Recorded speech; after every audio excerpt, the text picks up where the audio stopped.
al titular de Ricardo Rubier, licenciado en Sociología, doctor en Psicología Social, Ricardo Rubier. Hola Ricardo, ¿cómo va? Muy buenos días, gracias por atenderme. ¿Qué tal? ¿Cómo le va? Buen día. Bueno, primero un análisis antes de ir a datos específicos, pero usted fue uno de los primeros, si no el único, que ya hace 2 años y medio, 2 años, me dijo que veía difícil la unidad de todo el peronismo. Usted decía que lo veía muy difícil, que los Pichetto se junten con los kirchneristas. Sí. ¿Hoy sigue pensando lo mismo?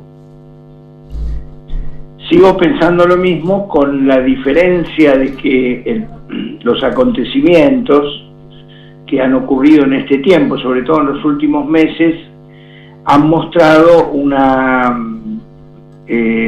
aglutinamiento en uno de los polos en uno de los sectores de poder del peronismo.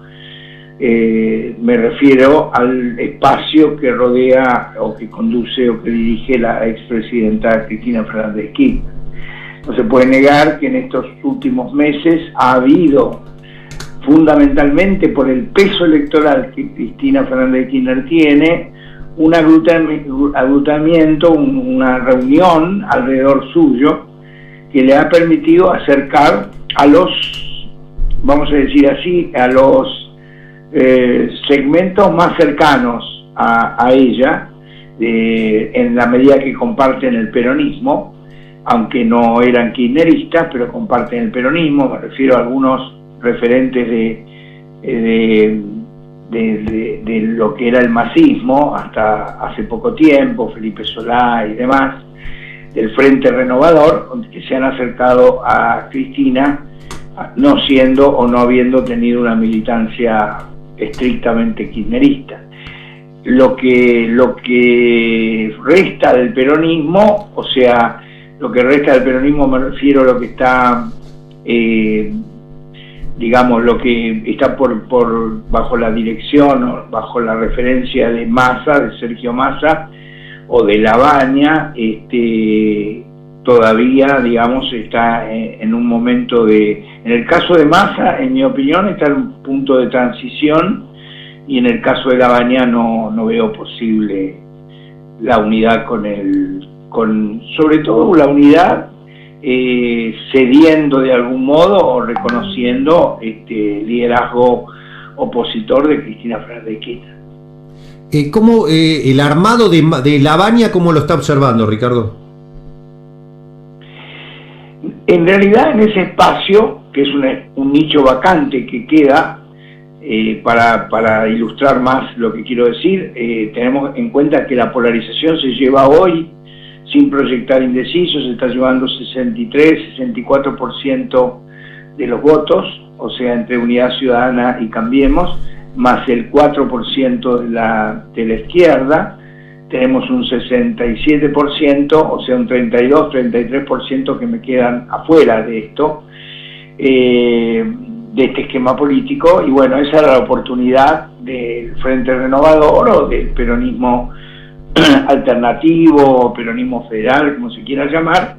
El peronismo no cae, y esta alternativa todavía no se ha confirmado, no se ha conformado, que permanece en ciernes y permanece todavía con muchas dudas.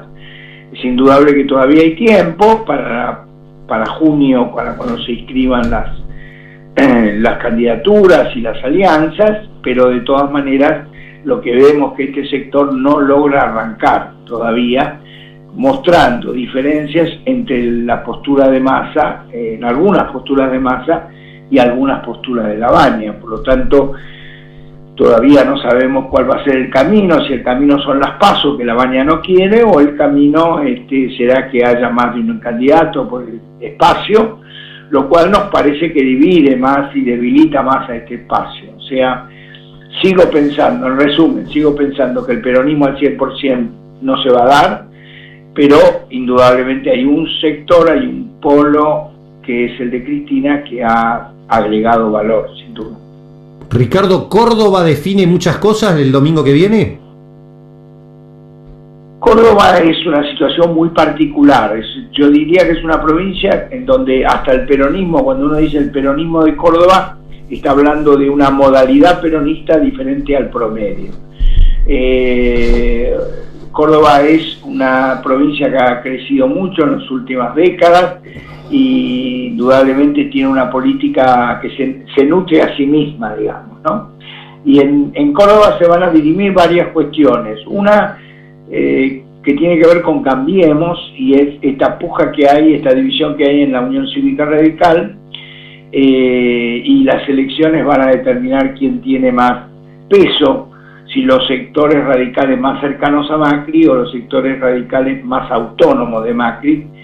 Y por otro lado, Cristina ha tenido un gesto en el peronismo que ha sido bajar su candidato, el candidato que respondía al peronismo K. Estamos hablando de un 10%, 11% del total electoral de Córdoba, pero digamos en aras y en beneficio del gobernador de Schiaretti y de su reelección. Es posible, de acuerdo a los números que tenemos y que tienen muchos colegas, es posible que Schiaretti logre renovar. Hay que ver si mantiene, si la ciudad de Córdoba, que es una ciudad muy importante, distrito muy importante dentro de la provincia y en el país, si el distrito capital se mantiene en manos de, digamos, si sigue en manos del radicalismo o no. Es decir, esto teniendo en cuenta la división del radicalismo. Entonces hay que ver cómo se dirime esta cuestión, y ya digo, en el terreno del peronismo el camino parece más allanado, este peronismo cordobés, hoy liderado exclusivamente por Schiaretti, y en el radicalismo ver finalmente los votos a quien benefician y a quien le dan la posibilidad de representar a Córdoba en el total nacional. O sea que indudablemente la elección de Córdoba tiene y va a tener alguna, si bien son elecciones locales, va a tener alguna repercusión nacional. Claro, Lavagna debe estar esperando con ansiedad ese resultado para ver qué hacen los radicales que se irían o no con él de acuerdo a ese resultado, Mestre, Negri, o también Schiaretti, si va a jugar él para la presidencia o lo va a acompañar a Lavagna o va a correr solo, también juega eso, ¿no? El radicalismo está en una encrucijada, ¿no? Está en una encrucijada política.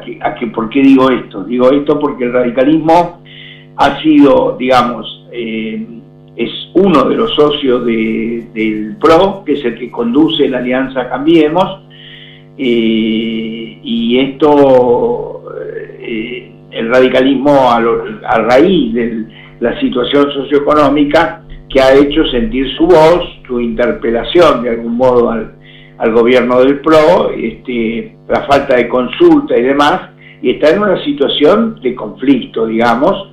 Y por otro lado, la alternativa a Lavagna, que es para algunos radicales posible y para otros no, es una alternativa que, como dije recién, no termina de arrancar. Entonces, el radicalismo está en una situación de encrucijada. Mi opinión personal es que el radicalismo no va a salir de Cambiemos, no ahora, este no es el momento para que el radicalismo pueda romper con Cambiemos.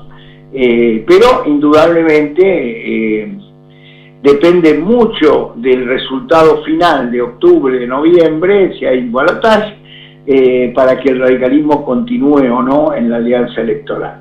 Creo que si Cambiemos pierde las elecciones presidenciales, es muy probable que el radicalismo, que esa alianza electoral sufra alguna crisis importante, y si no es así, si ganara Macri, supongamos, la reelección, es muy probable que haya un reacomodamiento del radicalismo, pero dentro de Cambiemos, no fuera de Cambiemos.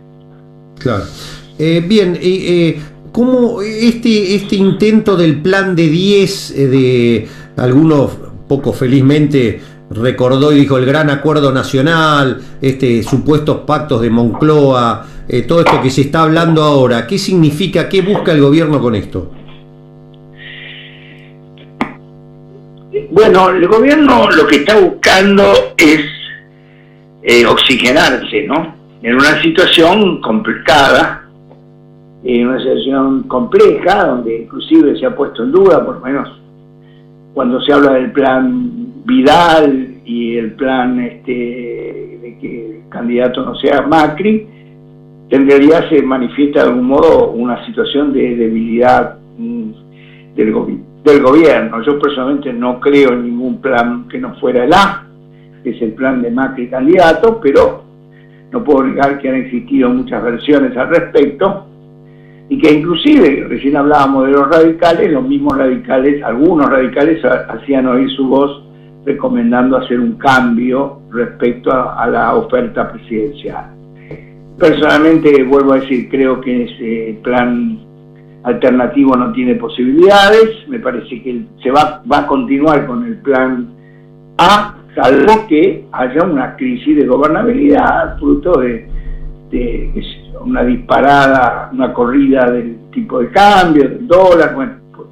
Pero si no ocurre eso, no veo ninguna alternativa al plan original y oficial. Ahora, creo que el gobierno que está buscando con este acuerdo es oxígeno, ¿no? Esto ha sido manejado por un sector político del gobierno que justamente no coincide con la línea de la jefatura de gabinete y demás, y que plantea una apertura, ya lo planteó hace mucho tiempo, una apertura de la política hacia otros sectores y buscar posibilitar fortalecer la gobernabilidad con acuerdos básicos con otras fuerzas políticas. Me parece que este acuerdo de 10 puntos, que puede tener las mejores intenciones, me da la impresión que es un acuerdo que llega tarde. Me parece que hay un problema de timing, que hay un problema de ritmo, y que esto debería haber sido hecho hace mucho tiempo atrás, y que ahora llega en un momento en que es muy difícil para las fuerzas políticas no oficialistas avanzar o comprometerse mucho más en un año, en meses que estamos frente a una campaña electoral.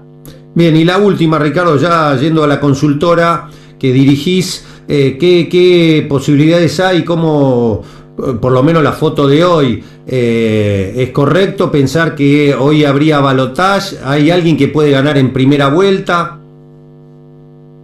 Mire, de acuerdo a la legislación argentina, cuando se estableció la segunda vuelta a partir de la reforma constitucional, se pusieron parámetros que indudablemente apuntan más a la segunda vuelta, buscando mayor legitimidad de parte del presidente o presidenta, mayor legitimidad, y por lo tanto es bastante hay mayor posibilidad de que ocurra un balotaje a que no ocurra. Tenemos casos donde no ha ocurrido porque el candidato o la candidata recibían una cantidad de votos y cumplía los dos requisitos de 40 más 1 más 10 puntos de diferencia sobre el segundo. Entonces, esos casos también pueden darse, pero, vuelvo a decirlo, son casos excepcionales. En la situación actual de la Argentina, donde hay una lucha de minorías, donde no hay una mayoría manifiesta, clara, es muy posible que tengamos que atravesar otro balotaje como el del 2015, ahora en el 2019. Es muy posible. No vemos nosotros por ahora ninguna posibilidad de que alguna fuerza política se alce con la primera vuelta, con la elección general, y sea innecesario el balotaje. No lo vemos por ahora, pero bueno, falta mucho. Vamos a ver cómo camina cada campaña electoral y iremos viendo y midiendo las intenciones de voto. Lo último, hoy hay porcentajes para Cristina, Macri, Massa, Lavagna. ¿Hay medido eso? Sí, nosotros estamos midiendo, y varias agencias también están midiendo esto. Nosotros tenemos en este momento, sin proyectar indecisos, la última medición de ahora, que hemos terminado en abril, nos estaba dando Cristina un 32-33%, sin protestar indecisos, con 15-16% de indecisos, y Macri, que había bajado de 30, bajó en los últimos 3 meses a 24-25. O sea que la diferencia entre unos y otros se amplió, y Lavagna en tercer lugar. Depende de Lavagna si va Massa o no va Massa de candidato, porque ahí se divide el voto. En el caso que Massa no vaya, estamos hablando de aproximadamente 12-13% de intención de votos. No llega al tercio como este sector desearía, pero bueno, volvemos.